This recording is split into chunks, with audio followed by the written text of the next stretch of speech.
tren, bukan fluktuasi musiman.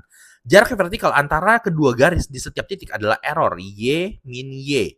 Semakin kecil jarak ini, semakin akurat modelnya juga. Nah, kita masuk ke soal kedua yaitu EOQ.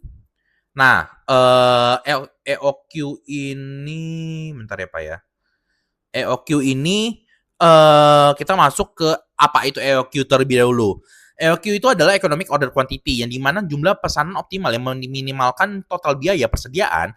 Konsepnya sederhana. Jika kita pesan dalam jumlah besar, biaya pemesanan turun, tapi biaya penyimpanannya naik. Nah, ingat ya, biaya pemesanannya turun, tapi penyimpanannya naik. Nah, sebaliknya, jika pesanan sedikit-sedikit, dia ngambilnya misalnya sehari atau sebulan atau per periodenya berapa, habis itu nambah lagi berapa, habis itu berapa. Jadi nggak langsung per partai gitu ya. Biaya simpan rendah, tapi biaya pesan sering. EOQ-nya itu mencari titik keseimbangan di antara keduanya. Nah, data inputnya ini ada NI, ada demand, ada unit cost, order cost, holding cost, lead time, sampai hari kerja per tahun. Nah, kita langsung next aja ke perhitungan EOQ, yang dimana Q bintang. Hasil perhitungannya itu adalah hasil dari rumus Q bintang sama dengan akar dari 2 kali D kali S dibagi H tutup kurung. Yang dimana artinya kalau misalnya setiap kali PT MM Log memesan tepung terigu ke pabrik, jumlah optimal yang harus dipesan adalah 7.265 karton. Dari mana itu dapat angkanya? Dari Q dikali sama dengan akar 2 dikali 188,913 dikali 2.100.032 dibagi 15,032 sama dengan 52.783.849,68 akar yang menghasilkan 7.265 karton per order. Itu udah hasil yang dibulatkan gitu. Nah, ini bisa dibaca itu dari data grafik EOQ-nya, mulai dari Q order quantity, ordering cost, holding cost, total cost, yang dimana ini semua bisa didapatkan ketika saya masukkan rumus. Jadi EOQ Q udah dapat dari rumus yang dikalikan tadi, yang 2 dikali 188 kayak gitu. Nah, terus untuk ringkasan hasil EOQ-nya itu ada demand tahunan, ada EOQ, ada reorder point, jumlah order tahun, total annual cost, total cost plus unit cost, daily demand atau harian demand harian, itu sudah dihitung berdasarkan rumus-rumus yang dimana rumusnya itu sudah saya kalikan masukkan ke dalam bagian tabel-tabel ini gitu. Nah, saya masukin dulu untuk ke biaya annual cost atau biaya tahunan. Nah, biaya tahunan atau annual cost ini itu di Excel itu memasukkan biaya penyimpanan sama dengan rata-rata persediaan setengah dari EOQ dikali biaya simpan per unit. Yang dimana kalau kita perhatikan kalau misalnya ordering cost sama dengan holding cost, yang dimana 54.605.610 ini bukan kebetulan. Pada titik EOQ, keduanya biaya ini selalu sama. Nih, kita bisa lihat di grafik EOQ-nya. Nah, ini itu selalu sama. Jadi, bukti matematis bahwa perhitungan EOQ ini benar, bisa kita lihat kalau misalnya adanya kedua biaya ini selalu sama. Jadi, kalau misalnya kedua biaya ini selalu sama, berarti ini bukti matematis kalau perhitungan EOQ itu benar. Seperti itu. Nah, setelah itu saya ingin mengajarkan mohon maaf, saya bukan ingin mengajarkan, tapi saya ingin menjelaskan bagaimana cara membaca grafik EOQ. Caranya itu adalah kurva ordering cost menurun, kurva holding cost itu naik. Nah, yang warna merah ini holding cost, ordering cost yang menurun, dan total cost itu yang bentuknya U. Nah, kurva ordering cost ini semakin besar Q yang dipesan sekaligus, semakin jarang kita pesan. Artinya apa? Sehingga total biaya pemesanan turun, bentuknya itu seperti hiperbola yang turun dari kiri ke atas ke bawah. Nah, ke kanan bawah maksud saya. Terus kurva holding cost itu semakin besar Q, holding cost yang warna merah, semakin banyak barang tersimpan di gudang sehingga biaya penyimpanan naik. Bentuknya garis lurus naik dari kiri bawah ke kanan atas. Artinya ada memiliki tren naik.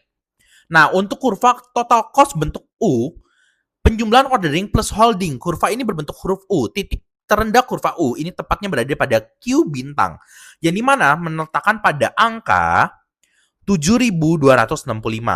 Yang dimana misalnya pada 3.000, total cost ini membengkak karena selalu sering pesan.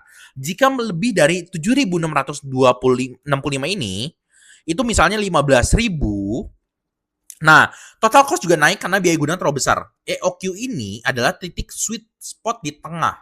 Nah, titik sweet spotnya di tengah ini.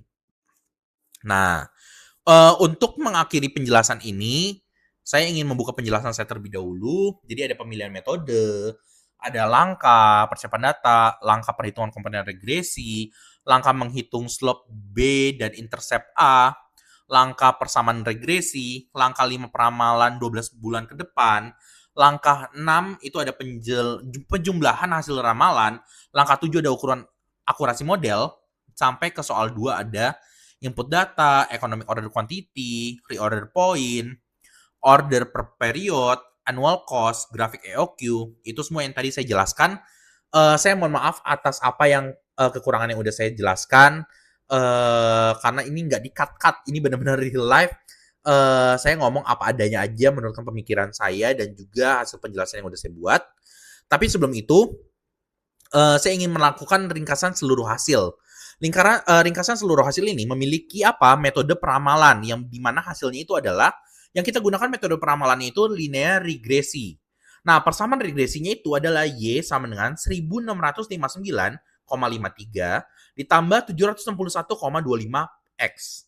Nah, total ramalan selama 12 bulan, peramalan 12 bulan ini itu ada di 180, sorry. Itu ada di 188,912,25 atau dibulatkan jadi 188,913 karton. Dan MAD-nya itu ada 688,89 yang bisa kita lihat di sini MAD. Nah, untuk EOQ-nya itu ada 7.265 karton per order. Bisa kita lihat di per ordernya itu demand-nya itu kalau misalnya total ramalan 12 bulan ada 188, unit cost-nya 240, ini semua dalam bentukan ramalan ya, input data ya. Hasil perhitungannya itu sendiri balik ke reorder point ROP, yang dimana ROP-nya sendiri kalau dibulatkan itu masuknya ke 5.556 karton.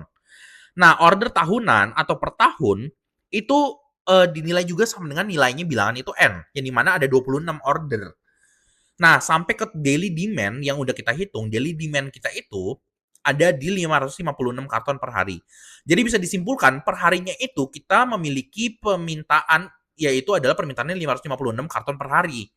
Nah, tinggal kita lihat aja nih grafik EOQ total cost ordering per holding cost-nya. Grafik itu seperti ini. Karena semuanya bisa disimpulkan dari total cost keseluruhan sama dengan RP 45.454.376.436 atau bisa disebut juga 45 miliar 454.376.436 perak. Total annual cost-nya ada di Rp 109.211.220 perak. Jadi mana kalau kita melakukan orderan tahunan pada N itu 26 order. Oke, sampai sini aja Pak. Sekian, terima kasih atas review penelitian yang sudah saya lakukan dengan data dummy dan ditambah NI atau numeric NIM atau NPM saya, yaitu dua angkatan belakangnya 32. Maka ini bisa diselesaikan dengan cukup rapih menurut saya, tapi dengan kekurangannya banyak juga karena saya tidak menggunakan POM for Windows yang sesuai arahan dari Prof. Agus. Saya mohon maaf sekali karena ketidakmampuan dan ketidakterbatasan dari aplikasi yang saya punya. Saya mohon maaf sekali lagi dan terima kasih atas perhatiannya. Selamat malam, selamat siang, selamat sore, selamat siang. Saya bukan ingin menggurui, tapi saya hanya ingin menjelaskan apa yang telah saya lakukan dan sudah saya lakukan riset penelitiannya. Terima kasih Bapak, terima kasih Prof. Agus. Selamat malam.